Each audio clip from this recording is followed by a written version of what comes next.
Okay, it's starting to record. So, all right. Well, hello everyone. Welcome to another edition of One Plus One, your place for inconvenient truth-telling and myth-busting.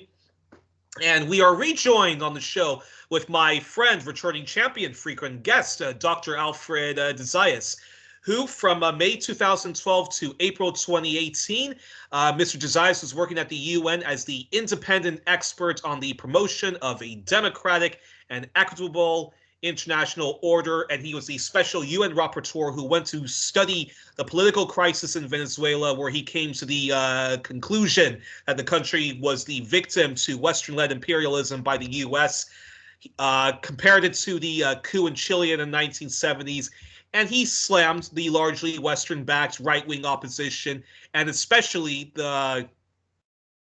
denounced the sanctions on Venezuela.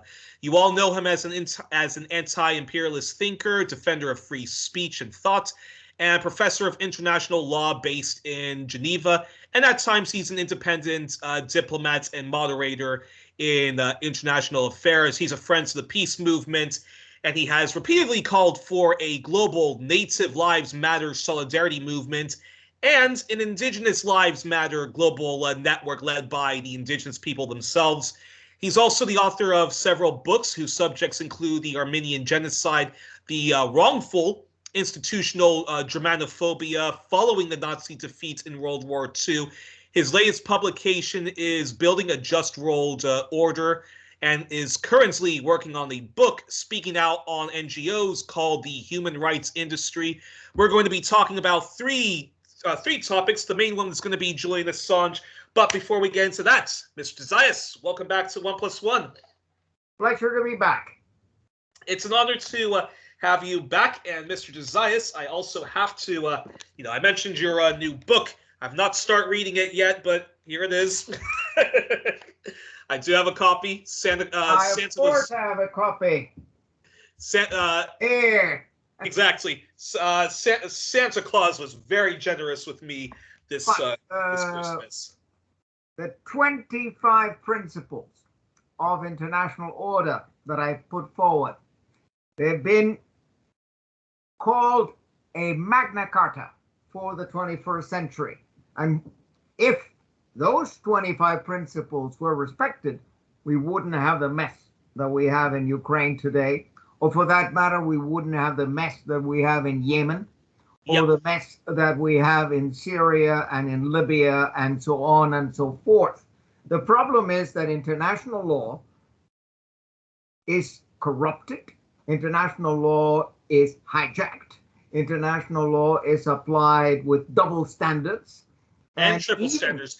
And we're going to hopefully, if we have time, we're going to get into that. But before we do get into that, I really wanted to have you on because because it was a very tragic last week. Julian Assange. I wanted to talk to you about that. So my first question I'd like to ask you is your thought on Julian Assange's appeal case, which is not going to be even listened to by the Supreme High Court of the United Kingdom.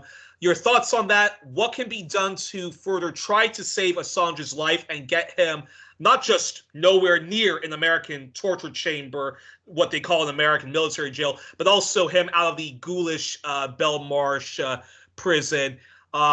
Is there still hope that we can save Julian Assange, or is all hope done? No, well, certainly the United Nations has done quite a bit because the detention of Julian Assange has been repeatedly called arbitrary detention. The Working Group on Arbitrary Detention and several rapporteurs, notably Neil Smeltzer, the rapporteur on torture, he's called it torture. And he's put out a book, by the way, first in German called Der Fall Julian Assange, came out in April 2021 with Pieper in Germany. And now it came out in English, translated by himself, by Neil Smeltzer. Came out with Verso Press in New York under the title The Trial of Julian Assange. Of course, we call it a trial, but I mean, this is at best a kangaroo trial. This is at best a frame up. This is a breakdown of the rule of law in the United Kingdom. The judgments are fundamentally flawed. And it's not, of course, the High Court is not taking the case. That we know. But it's back to, I think, Magistrate Court. In any event, the lawyers are now drafting another appeal because they were allowed only to appeal on the one issue. Because essentially, they were satisfied as long as he would not be extradited. Now, I do believe that it is a breach of due process, is a breach of the protection of an accused person in a criminal proceeding and in an extradition proceeding. If you allow a country like the United States to add things after the fact. I mean, once the court said that he should not be extradited, it is, as far as I'm concerned, inappropriate for the court to change his position just because the United States supposedly gives assurances. Now, these assurances are worth nothing. Exactly. And the court should not respect those late assurances given by the United States. What had to be discussed, and that is where the British judge actually failed. And if she were my student in university, I would fail her. The fact is that the case should have been dismissed at the very beginning. Yeah. Because Julian Assange is a journalist. Julian Assange has done what every journalist does. And at worst, you would call this a political offense, at very worst. But it's not an offense that can justify extradition. So that the Geneva Refugee Convention certainly grants Julian Assange protection from extradition, expulsion, or deportation. And he cannot be sent to any country where he might suffer persecution or torture. That includes the United States, but includes many other countries too. That is, the principle of non-refoulement is absolute. It's what we term jus cogens. But of course, the United States doesn't give a damn about jus cogens or about international law. Neither does the United Kingdom. Yeah. And neither do many countries in the European Union. There has been a significant breakdown in the concept of the administration of justice and in the concept of due process. So we are dealing here with a political persecution of Julian Assange. And it is, of course, our duty to give him solidarity, to give him all our support.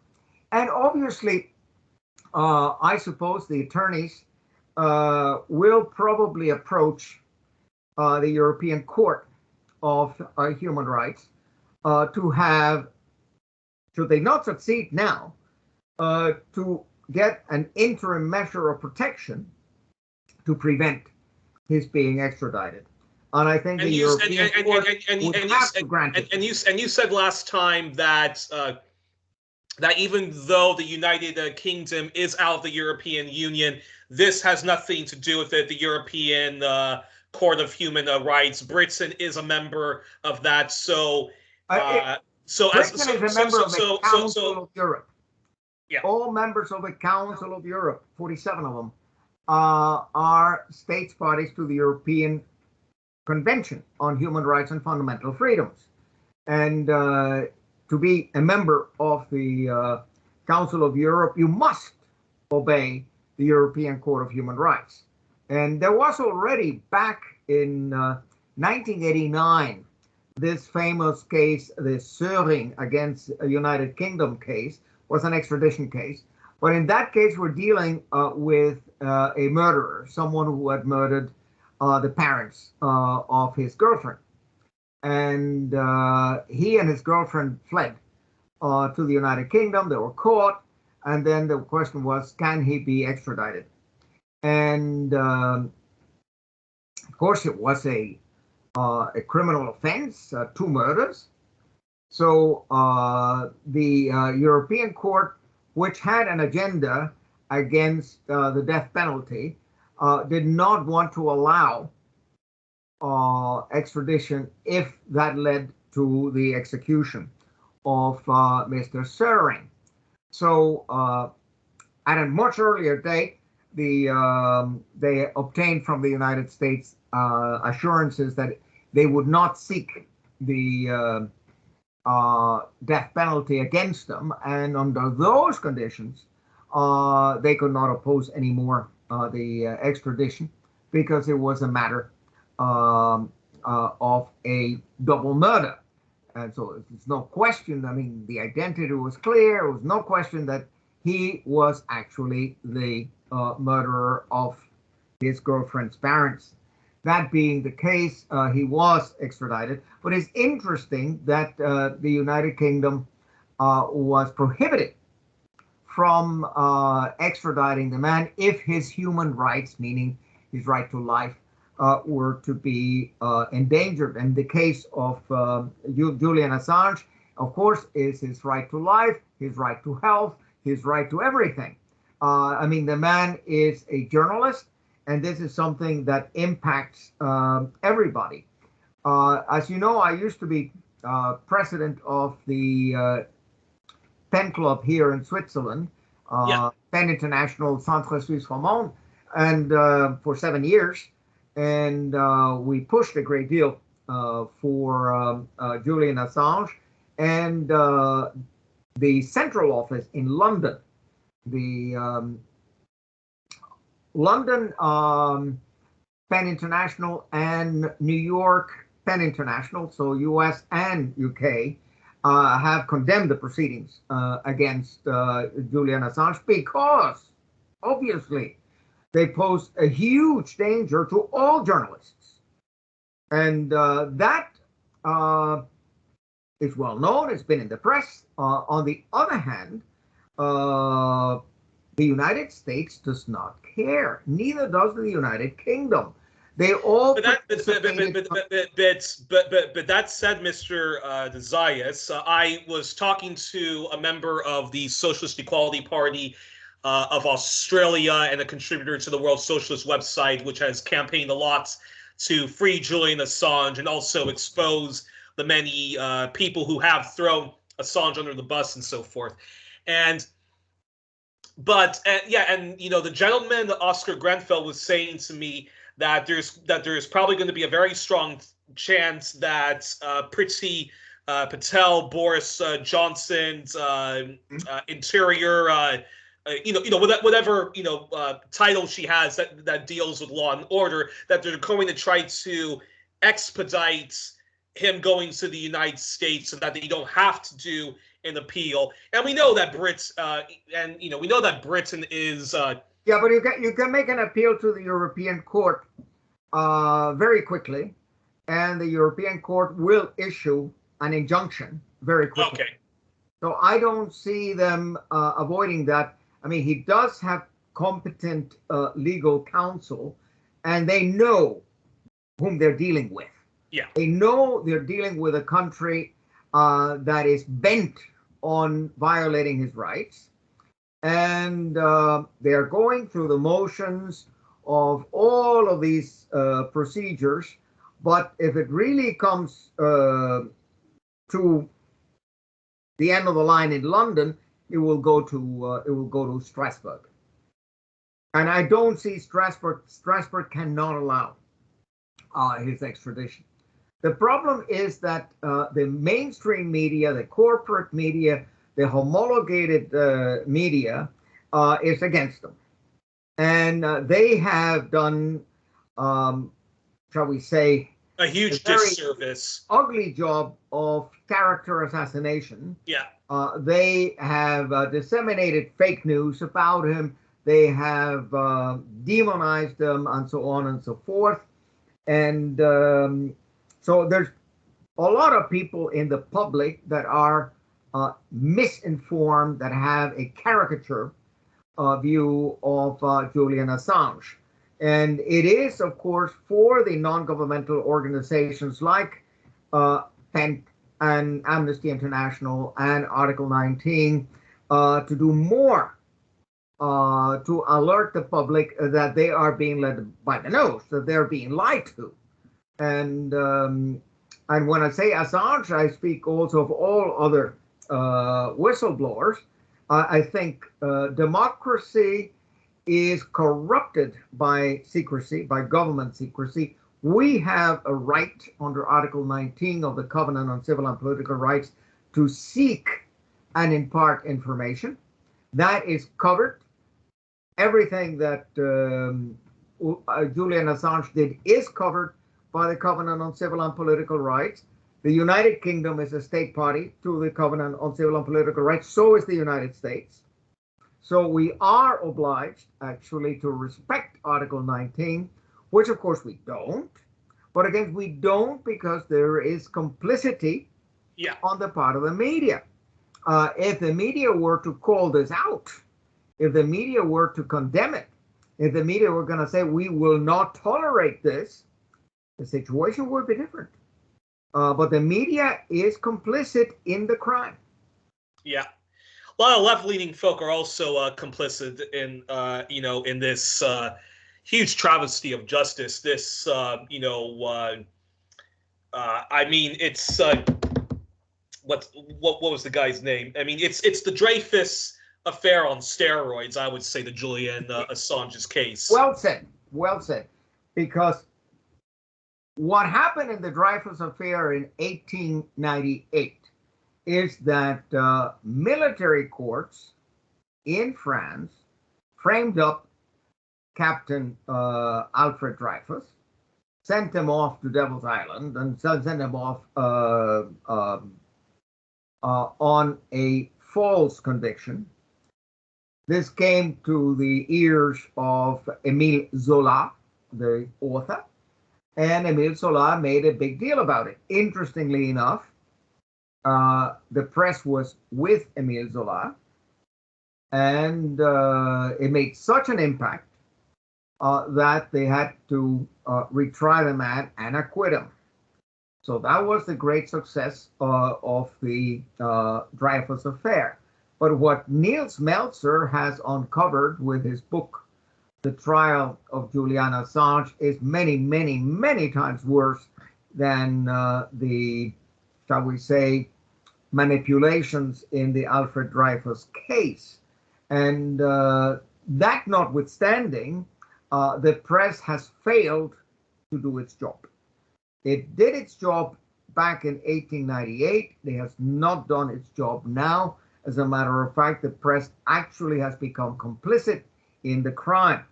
And the same kind of defamation and demonization of true heroes. I mean, I would like to see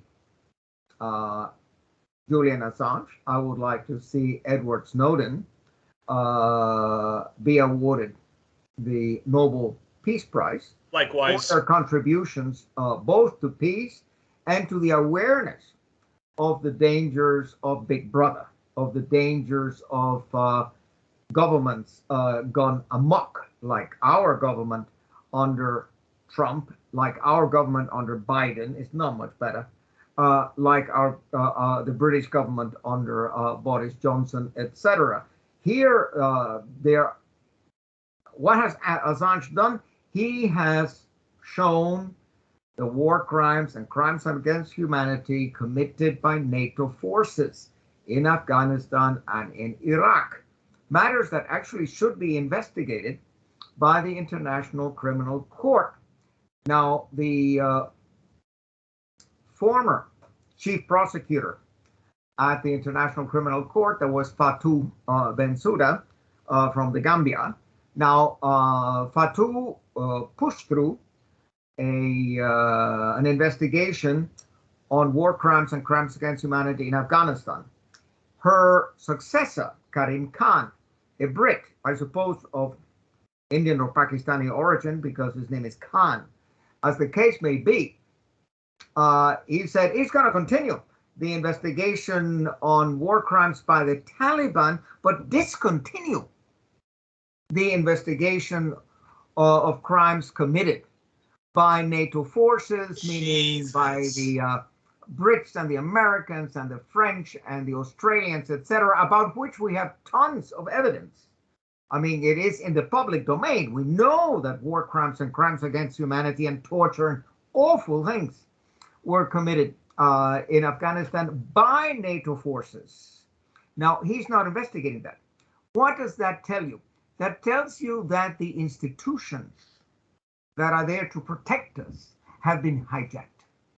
That tells you that the International Criminal Court is in the service of Big Brother.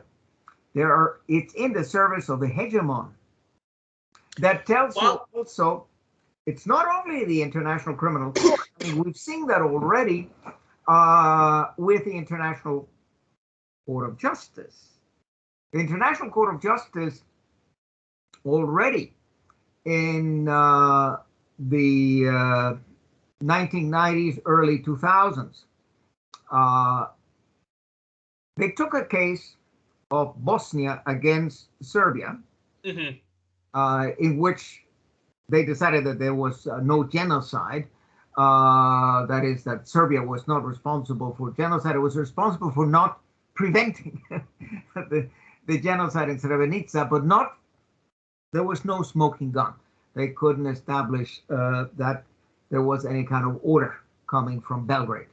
But at the same time that the International Court of Justice is dealing with a case Bosnia against Serbia, Serbia also brought a case Serbia against Belgium, Serbia against France, Serbia against United Kingdom, against all those countries that had participated in the illegal bombardment of Serbia in 1999. And what do you think the International Court of Justice said? I mean, they just rejected it. Don't lie. They said that they had no jurisdiction. They said that Serbia was not a member of the United Nations. I mean, give me a break. Give me a break. Unbelievable. You can't possibly, I mean, with all the international law doctrine on state succession and everything else, to have to weasel out and declare a case inadmissible for lack of jurisdiction, it's a disgrace, an absolute disgrace, as several of the judges wrote in their dissenting opinions. They said this case is very much is prima facie within the mandate of the International Court of Justice, but they failed. Yeah. They weaseled out.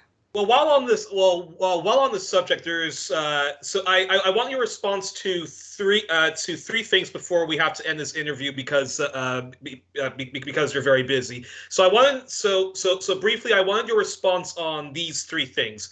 Number one, can you talk to us about another whistleblower called Daniel Hale, a drone whistleblower who's not getting much attention? Can you talk to us about very little attention? I know.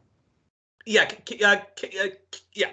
Talk to us about that. Well, I don't know so much about it because I have not devoted as much time to read about his case. Obviously, I've been calling for a charter of rights of whistleblowers, which certainly would protect them. I consider whistleblowers essential operatives of democracy. They are essential to a well-functioning democracy because government lies to us. Government hides behind secrecy. in order to commit crimes, so that this, shall we say, valve called a whistleblower is necessary. But there again, we're not getting the information about the whistleblowers because the media is in the service of the hegemon. And there are not only whistleblowers concerning government secrecy, there are also whistleblowers concerning commercial and economic crime. I mean, there's so many scams done by transnational corporations. There's so many illegalities done by banks that it is important to have individuals in the banks, in the transnational corporations, come out and denounce those crimes, make them public. The problem being that they have no protection. And when you had the LuxLeaks trials, they did not try the concerns. They did not try the banks and the corporations involved in the scams. They tried the whistleblower. It's scandalous. We need more information like we had with the Panama Papers or the Bahama Papers. And that's what WikiLeaks for. But shockingly enough, even those who contributed to exposing the Panama Papers were saying, we're the good kind of journalism, unlike Julian Assange. No, that is disgraceful. And as a matter of fact, I also have my reservations about some of these disclosures of Panama Papers and Bahama Papers, etc., because there are certain names that are, shall we say, obviously missing from the list. And this reminds me of my own experience as a historian. Yeah. Back before you were born, much before you were born, when I wrote my first book, Nemesis at Potsdam, in 1977, in the course of that, I discovered that the hitherto classified documents of the legal division of the Wehrmacht had just been released. So as a historian, you get that once in a lifetime, to get 7 meters worth of records that had been classified. And you're the first guy to look at them. Well, I spent 3.5 years going through them. I interviewed over 300 people whose names were in the records. I mean, not people from the street. I mean, I wanted to interview Judge Jeremias. I went to interview Judge Jeremias. I wanted to interview Judge Rager. I interviewed Judge Rager. I wanted to interview the registrar or the clerk or whoever. I managed to get them. In any event, imagine that I realized, but these records are incomplete. I had files on war crimes besides German war crimes, but I mean, this was the organization, the German Bureau on War Crimes, that investigated all war crimes, no matter who committed them. So what did I find? Lots of volumes concerning war crimes by Poland, by Yugoslavia, by Russia, by France. And what was missing? The war crimes by the United States and United Kingdom. My suspicion was that either the United States destroyed those records, or that they still exist, but they're still classified. That's a perfect segue to my second to final question I wanted to ask you, which is, which is, can you give your your thoughts on the Russian-Ukrainian war. Where does international law lay on Russia's invasion of Ukraine? What should be the response of the anti-imperialist and broader peace movements? And if you could talk to anyone who foolishly believes NATO is a force for good or a necessary evil and ignores so many inconvenient truths from the two Western color revolutions, first in 2004, followed by the more violent putsch in 2014 that saw the most reactionary Ukrainians empowered and emboldened, folks who lionized Nazi war criminals and collaborators, which was why Crimea wanted a divorce, which is why Donetsk and Donbass want to also have a divorce from Ukraine, and these are Ukrainians, but of a mostly Russian-speaking background. 30% are mother tongue Russian, yeah. Exactly. And as you know, I was in Ukraine. Yeah. Who want a divorce from Ukraine? So tell our audience your perspective and where international law, including the ones that people always want to ignore, where does it all lay in this mess that we see with Russia and Ukraine? Well, before I give them the doctrine or the theory of international law, keep in mind that I speak Russian fluently. Keep in mind that I've been frequently in the Ukraine and in Russia, so I kind of know what I'm talking about. And that in 1994, I was a representative of the Secretary General for the elections. That was in March 94, the parliamentary elections, and in June 94, the presidential elections. So I met Kravchuk and Kuchma, all of these people, and I crisscrossed the country, and I did election monitoring. I went to the voting localities, and there's no doubt that the people in the East are not only Russian speaking, but they are oriented toward Moscow. The fact that they're there, you see, if you're born in Lugansk or in Slavyansk or in Mariupol and you're Russian, well, when you were in the Soviet Union, there was like no difference whatever. Exactly. And they would have stayed there. They like their country, they like their environment, they like their neighbors. They're perfectly happy there. But then you have this first 2004 coup d'etat financed by the United States, the so-called Orange Revolution. And then you have in 2014 the more vulgar, more violent coup d'etat against Viktor Yanukovych, who was, after all, the democratically elected president of Ukraine.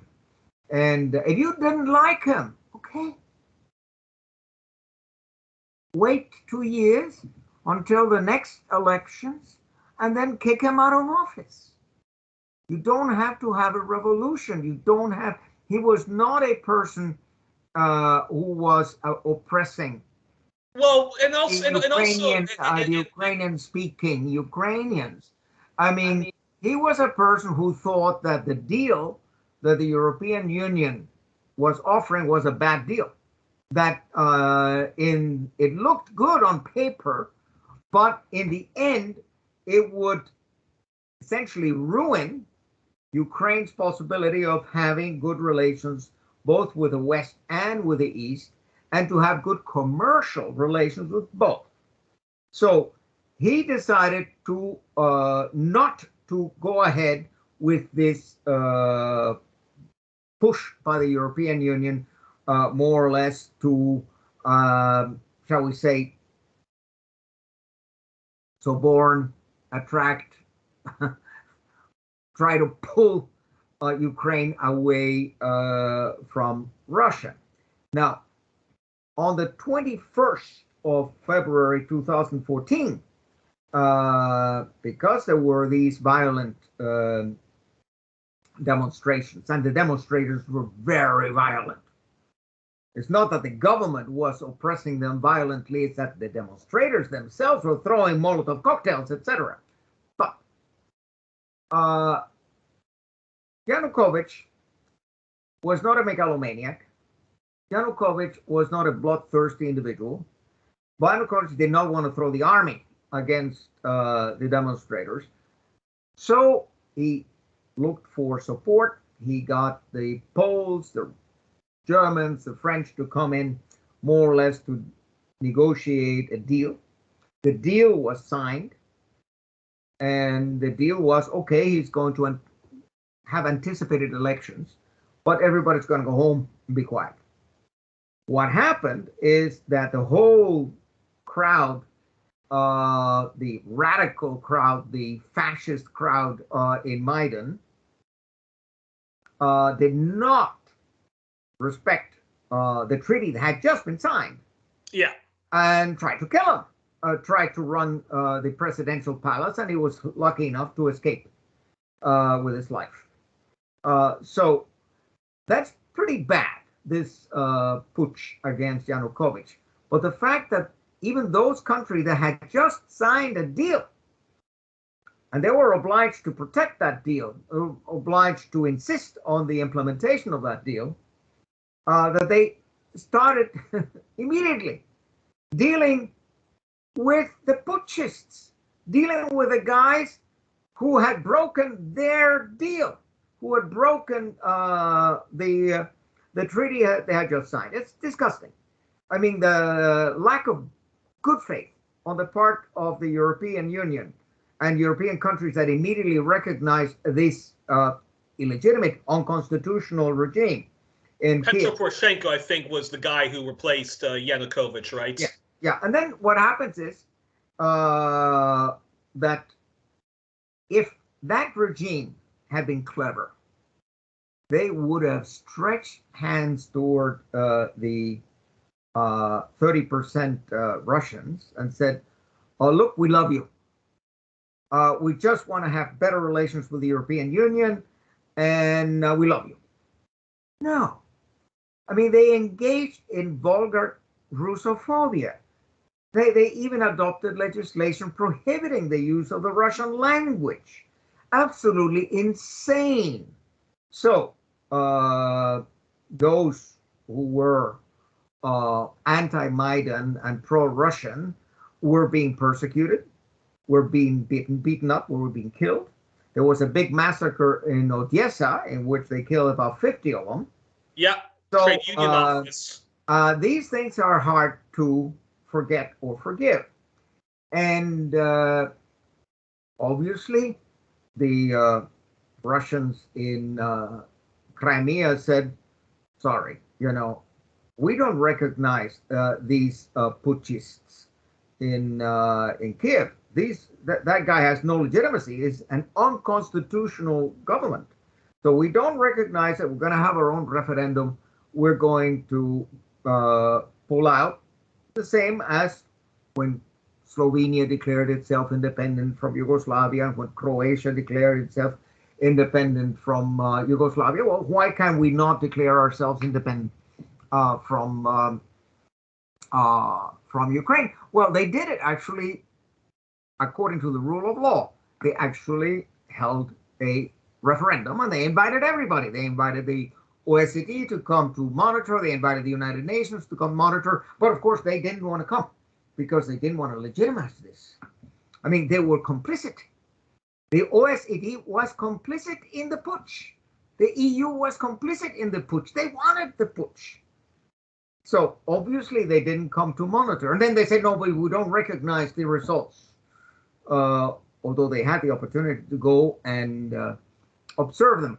This reminds me that 20 years earlier, when I went to visit the president of the then Autonomous Republic of Crimea and say, look, I'm here to monitor elections in Simferopol. I'm here to monitor elections in Yalta, et cetera, et cetera. A guy tells me, do you realize that we're Russians?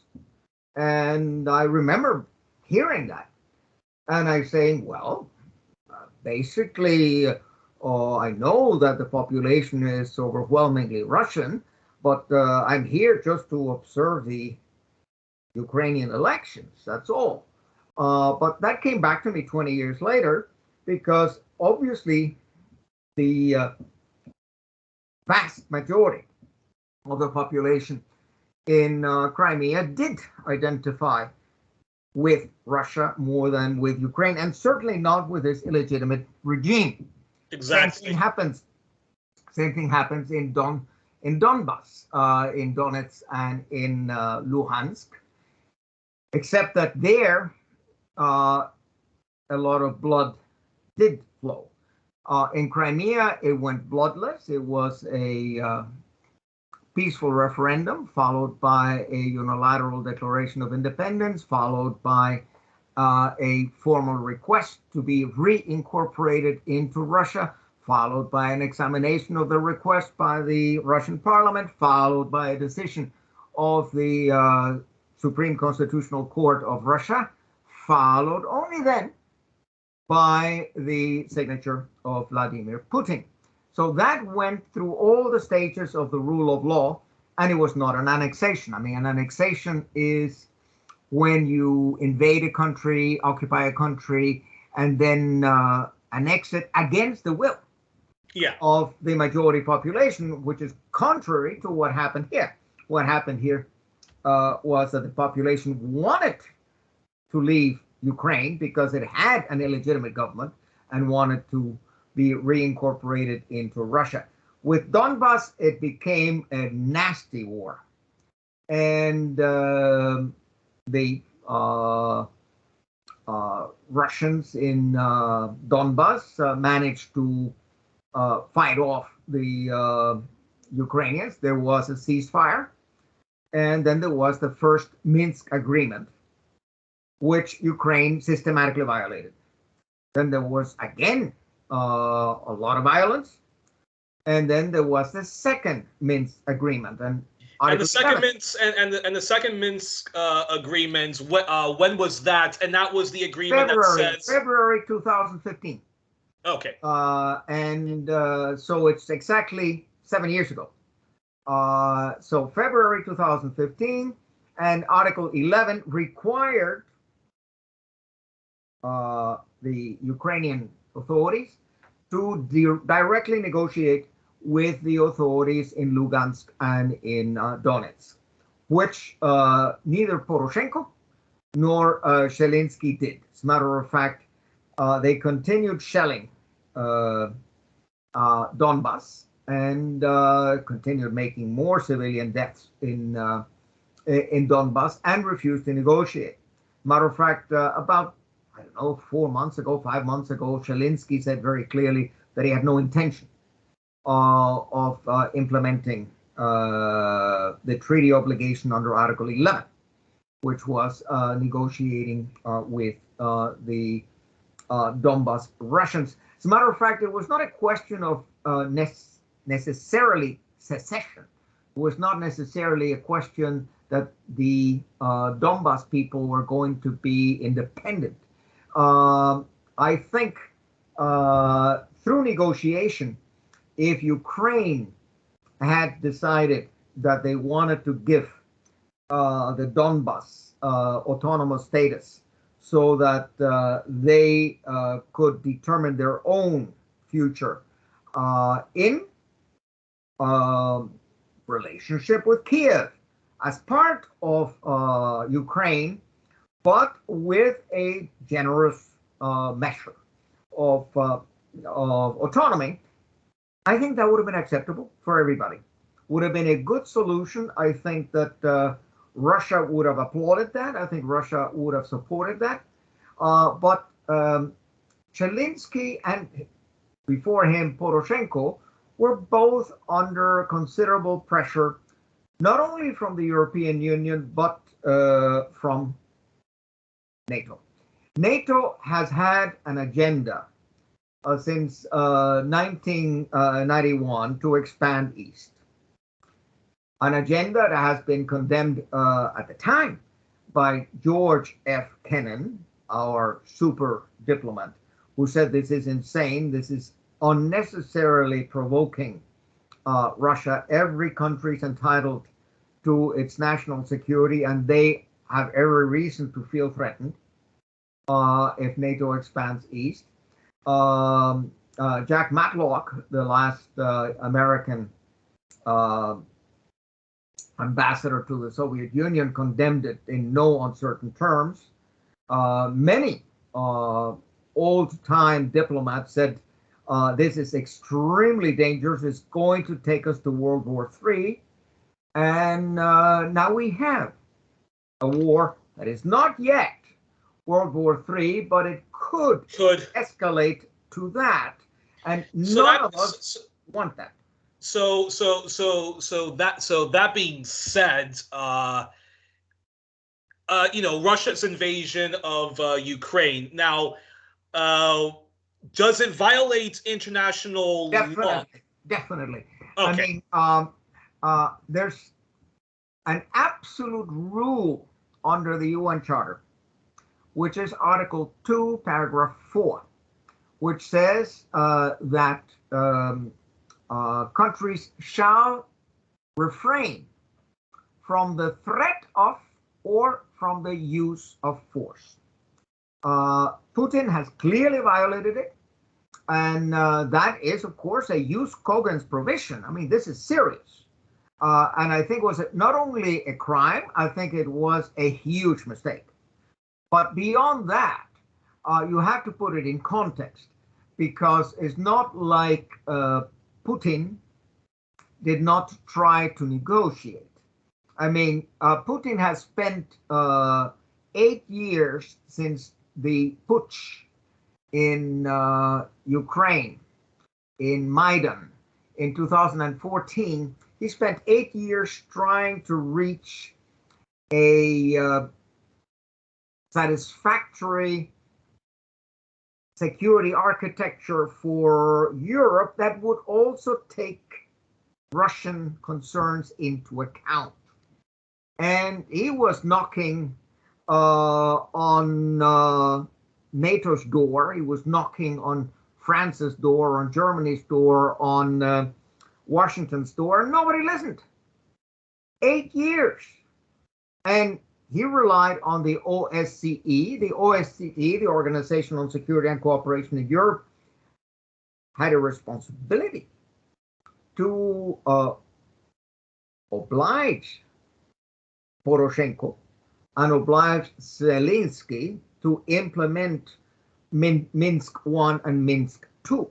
The OSCE, as I said, it is sold out to the hegemon and did nothing. So no one is innocent here. There is considerable co-responsibility on the part of the EU, NATO, OSCE, and the United Nations, because the United Nations could have mediated in a timely fashion, and they did not.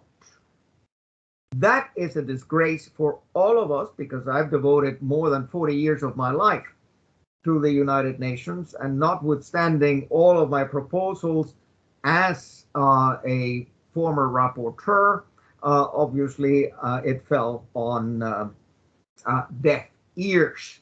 Now, I said Article 2, Paragraph 4 prohibits the use of force, but also the threat of the use of force.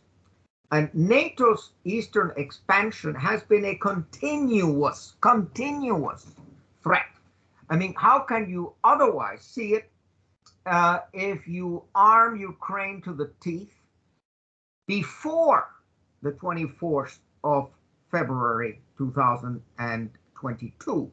I mean, NATO has been sending lethal weapons to Ukraine now for years. And the threat in Ukraine, a threat not only to Donbass, but to Russia itself, was growing by the day. So Putin, I disagree with him, Putin invoked as justification for his invasion preemptive self-defense. The same false argument that NATO and the coalition of the willing invoked in the case of Iraq in the year 2003. There's no such thing as preemptive self-defense. It's not a topos. in international law. And Article 51 of the UN Charter is very clear. It says, following a military attack, and not only any military attack, following a military attack that threatens the survival of the nation, the vital interest of the nation, you, of course, have the right of self-defense until the Security Council can be seized of the matter, and then it takes it over from you. What does that mean? If there is, for instance, or if there had been, say, on the 24th of February 2022, if there had been a major assault by Kiev on Donbas, Putin would have had the right to assist Donbas in defending itself. Had there been an attack on Crimea, Putin would have had the right to defend itself temporarily until the Security Council could take over. Now, the repelling of an aggression, repelling of a military attack, also has to be proportional. You cannot just devastate the country and go and bomb the country all over because of a skirmish in the Donbas. So invoking Article 51 doesn't hold any water either. But you have a violation on the part of NATO of two important articles. Article 2, paragraph 4, because they were threatening all the time, and they were increasing that threat by bringing in more and more and more weapons into Ukraine. And they violated Article 2, paragraph 3 of the Charter, which imposes an obligation to negotiate peacefully. Now, Putin was trying to negotiate peacefully for 8 years. And in December 2021, he came forward with two very moderate proposals. Had Zelensky been allowed by the United States, because Zelensky was as much of a pawn of the United States. I mean, it's sad that he's doing this to his own people. Mm-hmm. Because if he were a patriot, he would have said, what is in the interest of Ukraine? It is in the interest of Ukraine not to have enemies. It's in the interest of Ukraine to have best relations with all of its neighbors, including Belarus and Russia. So let's not provoke these people. Let's increase our commercial dealings with Belarus and with Russia. If he had been a patriot, he would have said, I definitely want to spare my people any kind of suffering. So I will declare unilaterally that henceforth, Ukraine will be a neutral country like Switzerland and Austria and Finland and Mongolia and so many other countries, Mexico, who are neutral. So with the status of neutrality, he could have kept best relations with the West and with the East. Yeah. Now, as I said, it was a crime on the part of Putin to. But evil did not. But evil did not start with the Russian actions. No, actually, as I've written before, the war did not start on the 24th of February, 2022. Yeah. The war clearly started on the 22nd of February, 2014, 8 years ago. Yeah. There have been armed conflicts and armed encounters in the whole of Donbas and in Odessa and in Mariupol, etc., etc. There's been really fascist and horrendous crimes committed against Russian speakers in Donbass. Therefore, I must say a great part of the responsibility falls back on us in the West for using Ukrainians for our geopolitical agendas. Narrow geopolitical agendas. This is not unlike 2008. You may remember 2008 when Tbilisi, Georgia, was teeming with American and Israeli intelligence officers and so-called advisors that were pushing Saakashvili, President Saakashvili, to attack Southern Ossetia. So Saakashvili thought that he could get away with it because he had these assurances from the United States, etc., etc. And of course, he bombarded Ossetia, and which was an area that was protected by Russian peacekeepers. Well, obviously, Russia could not let that happen. So Russia came in, and in 5 days, the thing was over. But there again, interestingly enough, Putin was moderate. Putin could have continued to the capital and kicked Saakashvili out and put there his own puppet. He didn't do that. He actually respected proportionality. What was the object of the military action was simply to repel an aggression by Georgia. Did so successfully. We learned nothing. Exactly.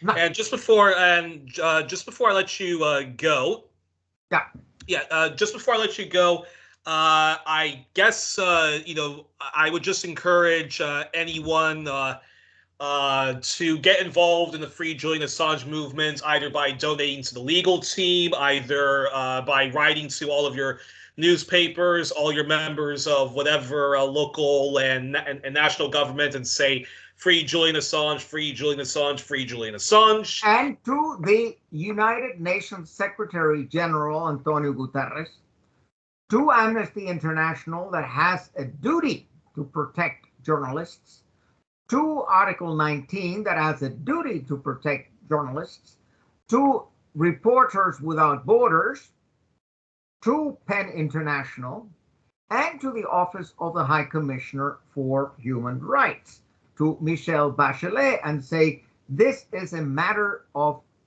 highest priority, because a lot hangs on this. It's not just the fate of this one man. It is the fate of whistleblowers in general. It is the fate of independent journalism. It is the fate of society that has a right to know, what our governments are doing in our name. And when our governments are committing crimes, it is an absolute duty of individuals like Chelsea Manning, like Julian Assange, to divulge it so that we can call our government to account. Yeah, I mean, same with Daniel Hale and Ed Snowden. Whistleblowers are only there because of the criminal lack of transparency on the part of our so-called democratic governments.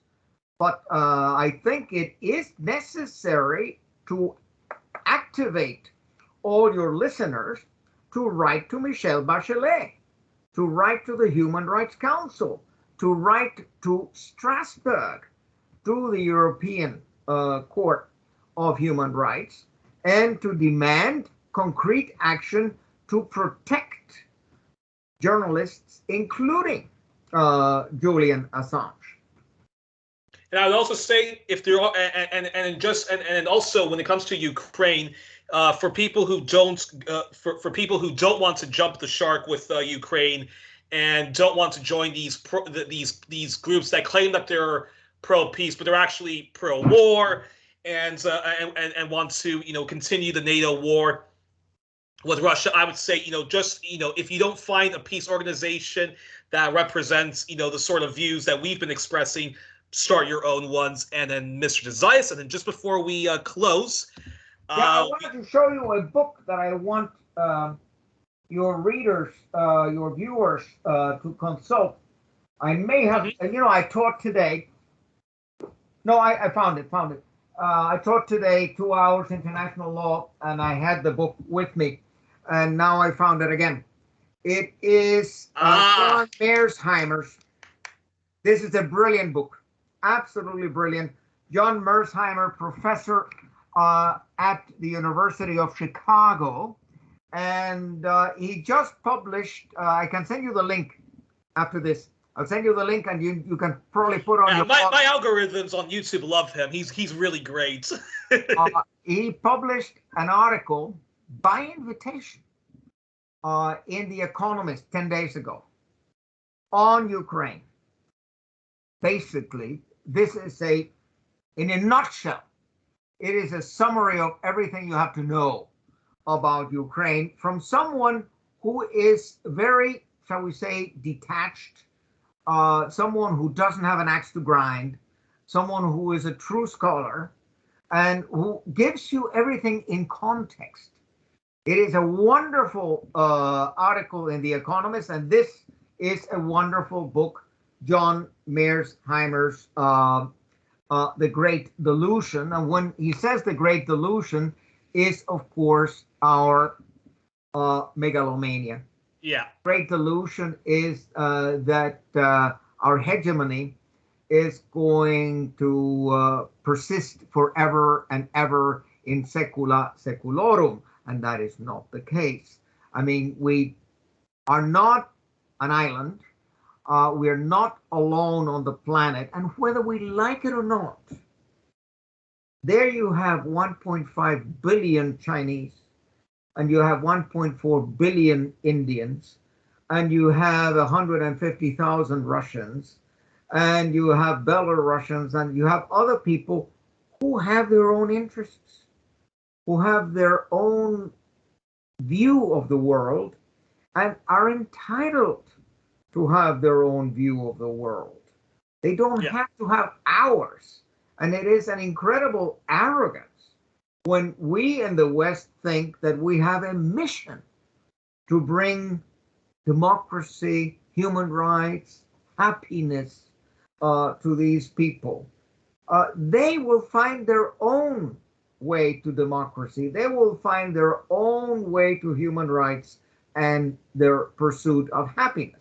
And hopefully before climate change or an accidental nuclear war breaks out. Now, before I let you go, Mr. De Zayas, we usually end the show now with the Marcel Proust questionnaire that Bernard Pivot did, and later my hero, James Lipton, the late James Lipton, for Inside the Actor Studio. I've been wanting to do this with you for a long time, so just before we end 1+1, Mr. De Zayas, what is your favorite word? My favorite word? Yeah. Enforcement. What is your least favorite words? Betrayal. What sound or noise do you love? What? What sound or noise do you love? The piano. My wife plays the piano. And what sound or noise do you hate? The saxophone. The saxophone? I do not like the saxophone. Really? So if I ever get you a jazz album, I have to make sure that the saxophone's not included in it. I can tolerate it. I have exposed myself to a lot of jazz in my day, and I've gone to Blue Note in New York and to many jazz clubs. It's not for me. I am, as far as music is concerned, I am very Germanic. Okay. I am into Bach, Beethoven, Schubert, Brahms, Schumann, Max Reger, Richard Strauss. That's definitely when we talk about Latinx people. That's definitely the Latinx of a European descent. All right. What's your favorite curse words? El coño tu madre. I still curse in Spanish. Okay, and that's Spanish, and that's Spanish for what? I'd rather not translate it. Okay. wait. It can be even much worse. Wait. Me cago en el recontracoño de tu puta madre. That is even heavier. As a matter of fact, English is a very poor language for cursing. You just call someone a bastard. I mean, there have been wonderful bastards in the world. I mean, what's his name? Desiderius Erasmus was a bastard. I mean, there's so many great bastards that I would not use bastard as an insult. The fact that you are not legitimate, that your father played around with another girl, that is not your fault. What is your fault is if you and your own conduct have done injustice to others. So say that curse word again. But indeed, I mean, when it comes to cursing, there are two languages that can be very gross: Spanish and Russian. Wait, and just before I get to the other question, what's that favorite curse word of yours again? Coño tu madre.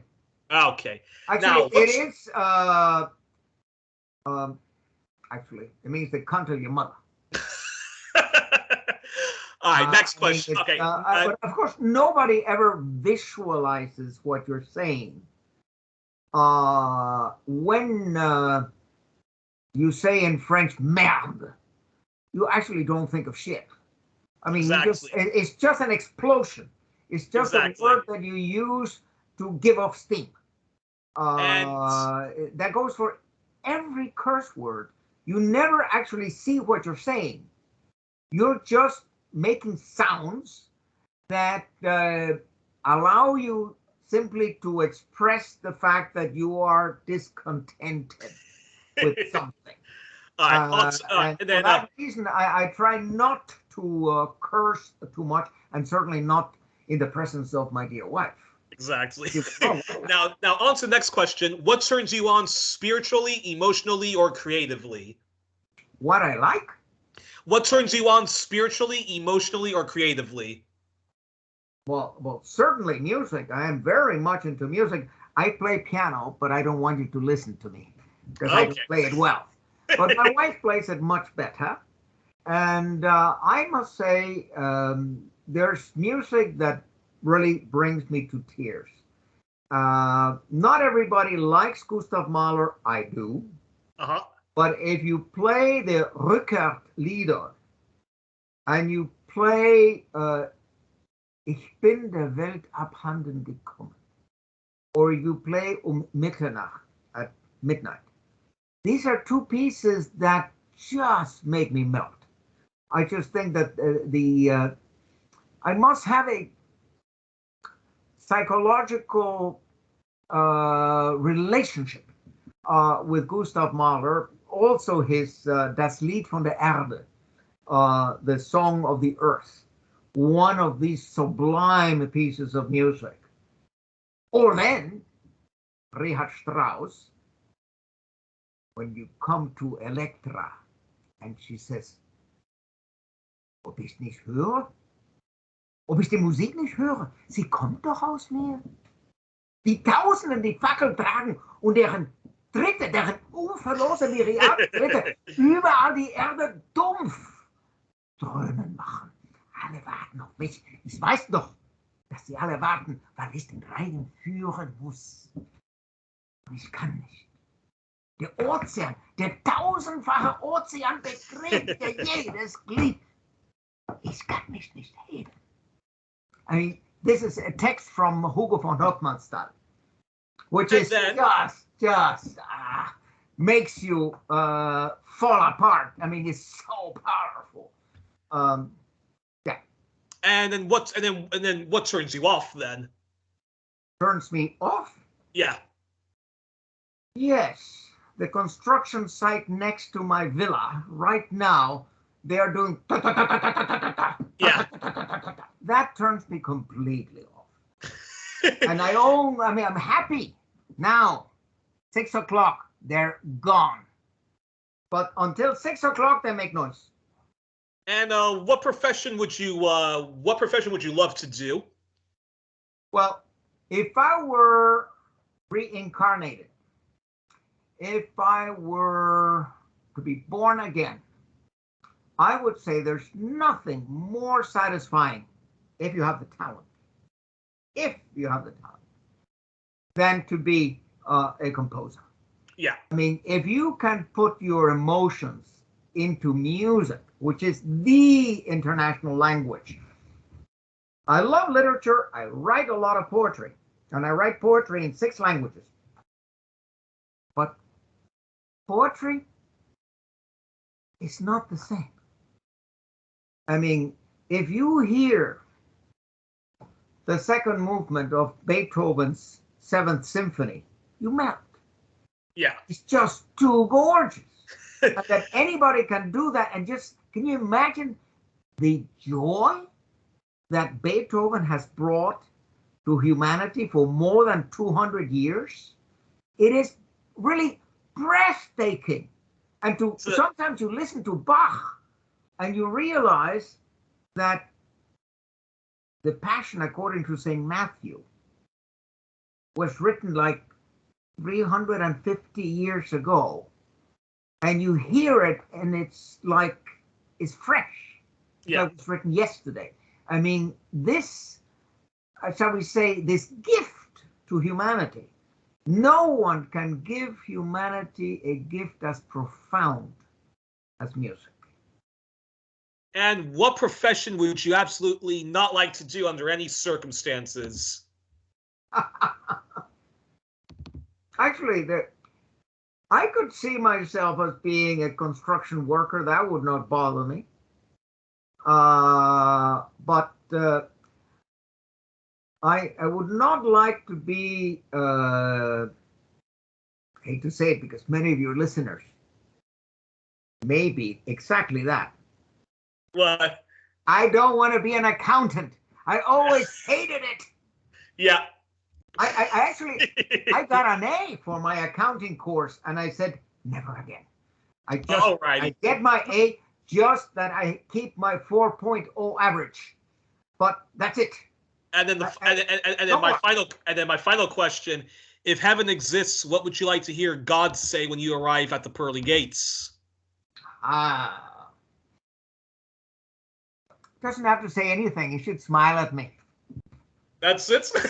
A big smile. All righty. Well, we were joined on this edition of 1+1 with always our returning champion, the great international law expert, diplomat, professor, author of several books, and a friend to the peace movement, anti-imperialist movement, and the indigenous liberation movement, Mr. Alfred De Zayas. Folks, please join the campaign, or even start your own campaign to free Julian Assange and end all of these wars.